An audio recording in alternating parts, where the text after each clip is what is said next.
I am the god of words. I speak of evil, and I speak of good. Kunado Chronicles, or Kunado Kokuki, was developed and released by Purple Software near the end of 2021, with Shirofune bringing the title over to the West in April 2023. Coming right off of finishing Amatsutsumi, this appeared to be a great next title from Purple Software to check out next, especially since it takes place in the same universe as Amatsutsumi. Here in Kunado Chronicles, we follow Shin as he faces a very interesting predicament, being placed 1,000 years into the future where society has collapsed and humanity has greatly diminished. A nice hook is how the setting looks nothing like you would imagine a far-off future, so there's all these quickly emerging questions of what happened over the course of 1,000 years that would bring us to this point. Shin realizes early on that his goal in Kunado Chronicles is to help the village and this crazy new world that he's been plopped right into by applying his knowledge of the time he used to live in and by helping fight off the threats that still exist in this world. My name is Michael SK, and welcome to my review of Kunado Chronicles, a story involving a very interesting setting, wacky characters, cool fights, a bit of romance, and some twists and turns along the way.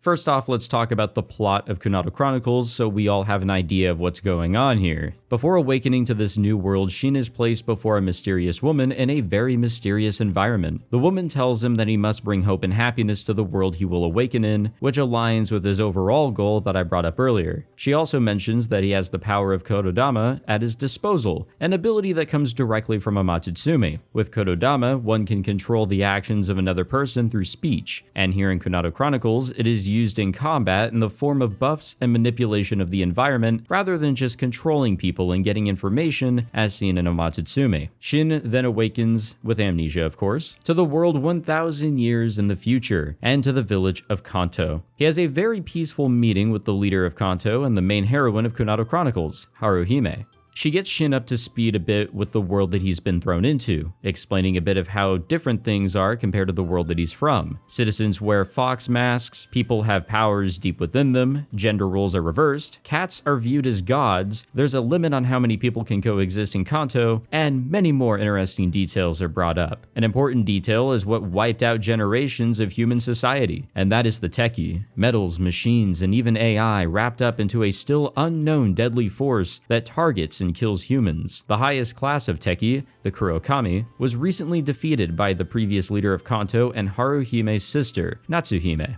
Through her sacrifice, Kanto was saved and Shin was found in the remnants, along with a bracelet from hundreds of years ago that stated further that humanity was practically wiped out multiple times. Kanto is now overseen by 8 of the strongest citizens that call themselves the Swords. The number 1 sword is the leader of Kanto, Haruhime. Their powers are on a whole different scale compared to the rest of the Fox masked citizens, so they are tasked with protecting Kanto and exploring the surrounding areas in expeditions. Shin is brought into the vacant 8th position of the sword since he has the power of Kododama, can greatly assist with improving Kanto, and can maybe help in discovering the secrets behind the Tekki. It's also worth noting that Haruhime and her late sister also have the power of Kododama, so we get many examples of how differently it's used here compared to Amatsutsumi. And from here on, it really is just Shin meeting the other characters, getting to know them and their roles, and seeking out ways to implement what he remembers from his time to help benefit the village of Kanto along with the dying world in general. The structure of Kunado Chronicles storytelling is practically the same as Amatsutsumi's, and that is a ladder structure. We start off with the common route, which is where Shin gets accustomed to, well, everything. The common route ends with a pretty cool reveal that sets everything up for the main route and how things will go moving forward.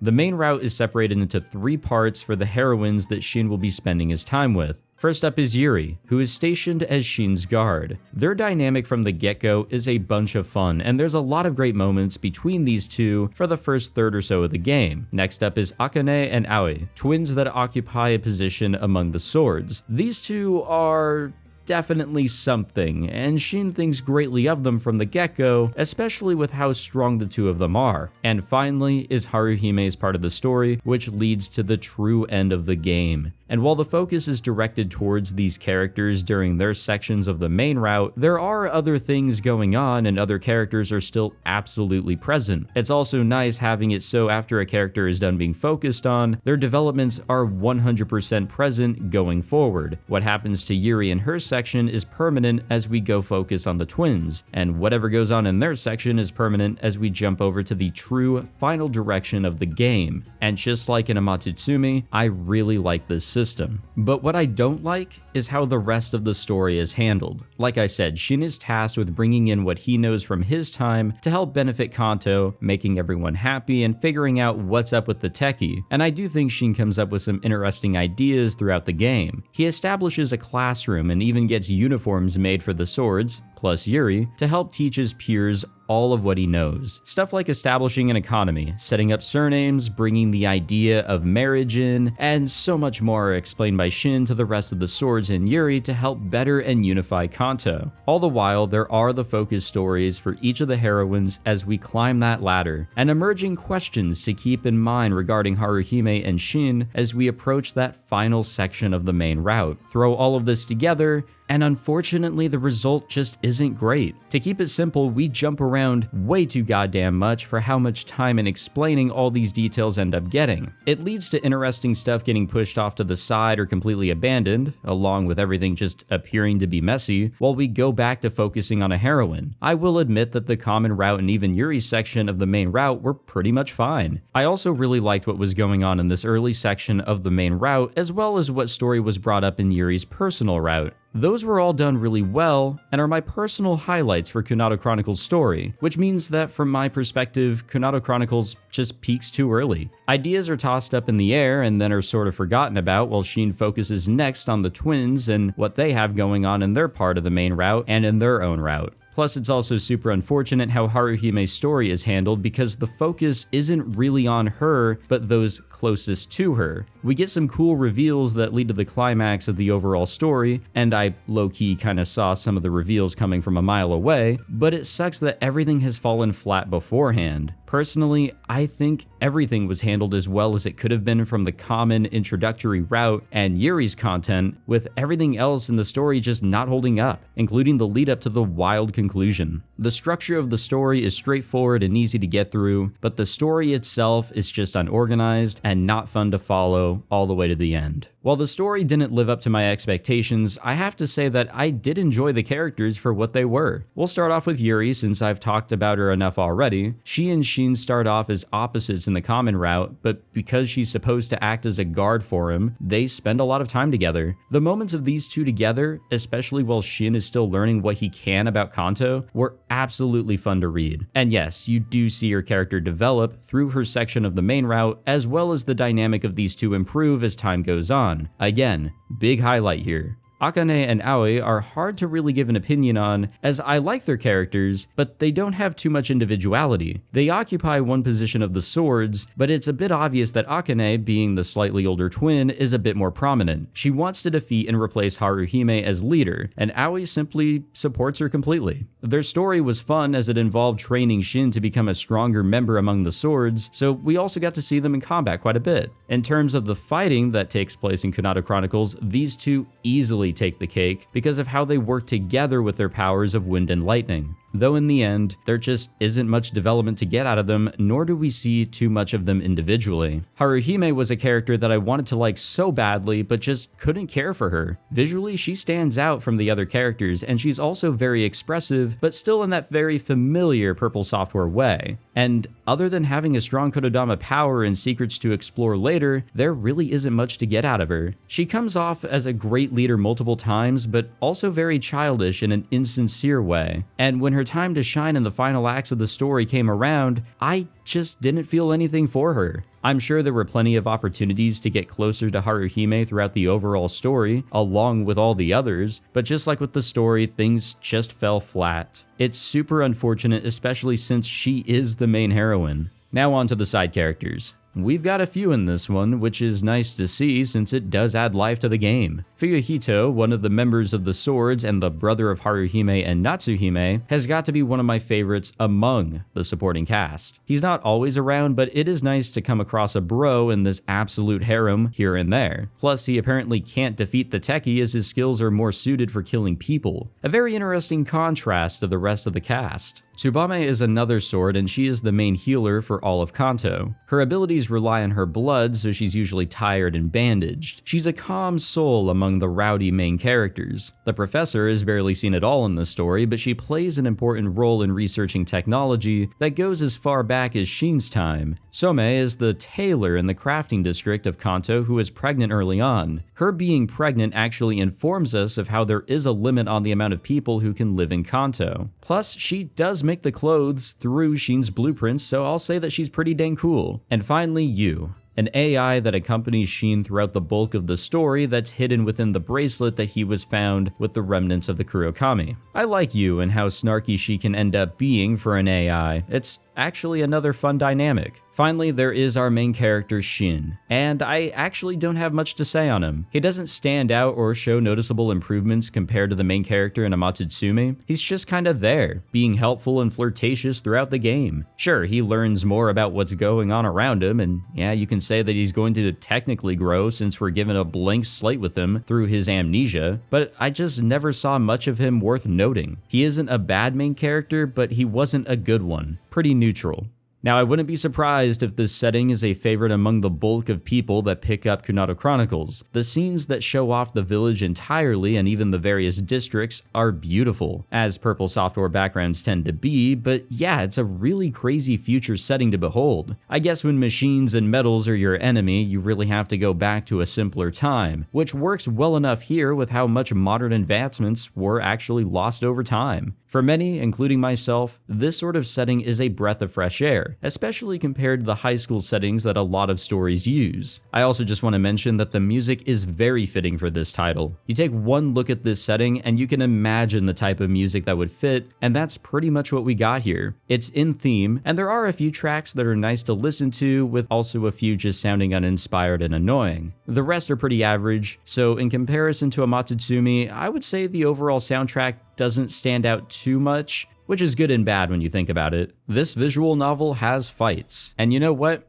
They are damn good. Personally, I hate reading fight scenes in any type of reading material, including visual novels, but Kunado Chronicles delivers with a strong script to help explain what's happening, along with fantastic CGs to paint a better picture. As I said earlier, the twins absolutely delivered during the fights because of how they work together to pump out an insane amount of power. Shin's fights are great too, since his thoughts on how to proceed and what his plans are for the fight are actually really insightful and unexpected. My only issue is that some of them end a bit too early, or they don't have a proper follow-up. This is more so another issue with the storytelling, and my biggest complaint comes from a huge fight that happens mid-game. It is probably the largest fight yet, with death being very imminent for all of Kanto, and after the fight is over, it just jumps days forward with a big ol', well, that just happened, and that shit just sucked. My excitement was completely crushed there. I do have a few other thoughts before concluding my review, and we'll start off with the script. I can't comment on the translation of the script since I don't know Japanese, but everything reads pretty well here. I didn't record this for a Let's Play, so I did read at my normal reading pace, and nothing seemed to be apparently bad in the reading material. There weren't any grammar or spelling mistakes like I saw often in Amatsutsumi, or any inconsistencies. Honestly, my only real problem is the use of the equals sign. I don't know if that was used in the original script,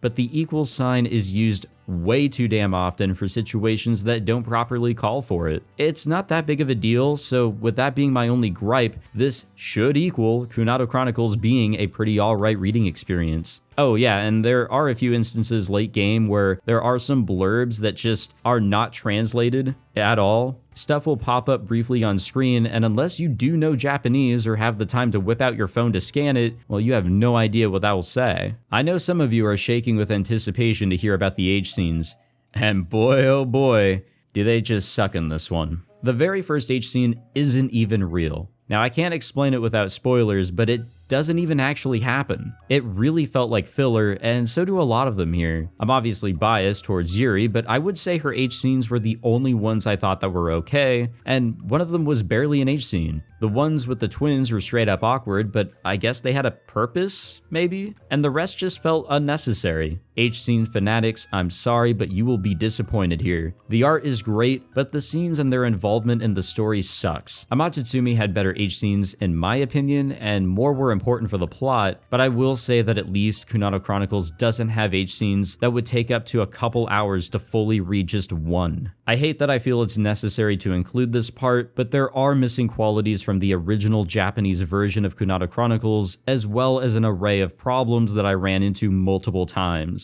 Without getting too much into the details, the original game had dynamic backgrounds, more settings, and mid-dialogue character pose changes that are completely absent here. Also, the initial release of Kunado Chronicles here in the West didn't even have a skip button. It was added in, along with an option to hide the UI while reading, but really, no skip button on release. I would have liked to have seen more settings as well to better fine-tune my personal experience, but at least we have the dynamic text box as seen in other Purple Software titles, along with some settings. Now on to the problems. Some of these are subjective, but there are a few that you will run into. Characters and backgrounds may not smoothly transition or animate in a scene. The text box will always be visible along with its contents in a scene. The full screen setting will always reset every time you load back into the game. Steam Cloud saves are completely messed up here, so if you use multiple devices, it will try to access the directory of your previously used device. Sound effects are completely broken, leading to them cutting off not even half a second into them playing. I loaded back into that previously mentioned large-scale fight one time, and there were sound effects constantly playing at a loud volume, so that was fun. CG counts are broken in the library, and I was even shown H scenes that I hadn't even come across yet in the story. The game works perfectly fine on Steam Deck, but not a single opening scene or credits video will play. And there might be a few more that I'm forgetting, but yeah, there are a lot of issues here, and it's so damn unfortunate that they exist. I know not every game will be perfect or run perfectly on every single device, but I mean, come on, this is overkill for a visual novel. Now, Robert from Shirofune did state on Discord that there is an update in the works, so I will cross my fingers for future readers. Taking in everything that I've talked about, it's really difficult for me to recommend Kunado Chronicles to just any visual novel reader. This is a title that prioritizes romance and silly moments while trying to tell a deep story with a truly interesting setting. These individual ideas are fine. The characters are wacky and fun, the setting and its structure are fascinating, the bit of developments to some characters and Kanto are great to see, but when these things are thrown together, it just doesn't lead to the result that I imagined. The impacts don't hit like they're supposed to in the latter stages of the story, and personally, I was really just pushing to get to the end of the story because I wanted to avoid everything else and just get to the bottom of what was really happening behind the scenes. Adding up the issues that I consistently had with this title, I cannot recommend Kunado Chronicles to the average visual novel player. If you have checked out other Purple Software titles, especially Amatsutsumi, then yeah, definitely check this one out as well. If you are a sucker for wacky characters and this setting also catches your eye, then hop on board. If you just think these characters look cool and you want to see some romance in this visual novel, then yeah, give it a shot. But if you want to check this one out, I would first recommend watching my Let's Play of the first hour of the game, as well as checking out the reviews done by my visual novel YouTube peers, Ange and August. And since I brought it up a few times, I do recommend Amatsutsumi, plus I did a pretty in-depth review of it earlier this year. If you haven't checked out Amatsutsumi, then definitely give my review video a shot. Links to everything in the description. Thank you for watching my review video about Kunado Chronicles. This was a tough one, and while there is something to gain from this, it just didn't turn out the way that I had hoped. If you want to pick this title up, it is available on Steam, though I would suggest waiting for a sale. Thank you to all of my patrons and members for continuing to throw a few dollars my way to help me pick up games and such for the channel, especially to Overcodex, Jamie11577, and Repoggers. And of course, thank you to all of you who continue to watch my content. I hope to see you all in another video. Take it easy.